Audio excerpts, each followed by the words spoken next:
Football പാചകത്തിലേക്ക് എല്ലാവർക്കും സ്വാഗതം. നമ്മളിപ്പോൾ ചെയ്യാൻ പോകുന്നത് ബ്ലഡ് ഓറഞ്ച് ചില്ലേഴ്സാണ്. പെട്ടെന്ന് ചെയ്യാൻ പറ്റുന്ന ഒരു ഡ്രിങ്കാണ്.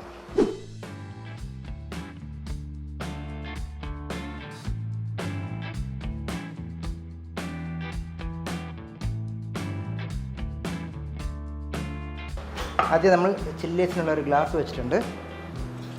അപ്പോൾ അതിലേക്ക് ഐസ് ക്യൂബ് ആഡ് ചെയ്യണം. അപ്പം അടുത്തത് നമ്മൾ ബ്ലഡ് ഓറഞ്ച് സിറപ്പാണ് എടുക്കുന്നത്. അപ്പോൾ 2 സ്പൂൺ സിറപ്പ് ഒഴിക്കുകയാണ്.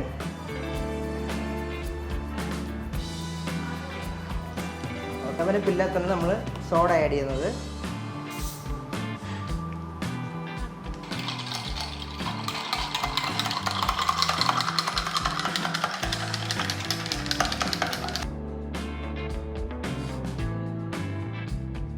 ഗാർണിഷായിട്ട് ഒരു ലെമൺ ഹാഫ് കട്ട് ചെയ്തത്.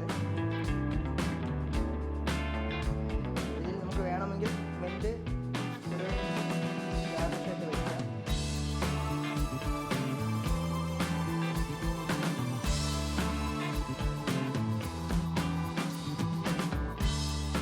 അപ്പോൾ നമ്മുടെ ബ്ലഡ് ഓറഞ്ച് ചില്ലർ റെഡി ആയിട്ടുണ്ട്. എല്ലാവരും വീട്ടിൽ പെട്ടെന്ന് ചെയ്യാൻ പറ്റുന്ന ഒരു സിമ്പിളാണ് റെസിപ്പിയാണ്. അപ്പോൾ അടുത്തൊരു വീഡിയോയിൽ നമ്മൾ പുതിയ ഡ്രിങ്കുമായിട്ട് ഞാൻ വരുന്നതാണ്. ബൈ.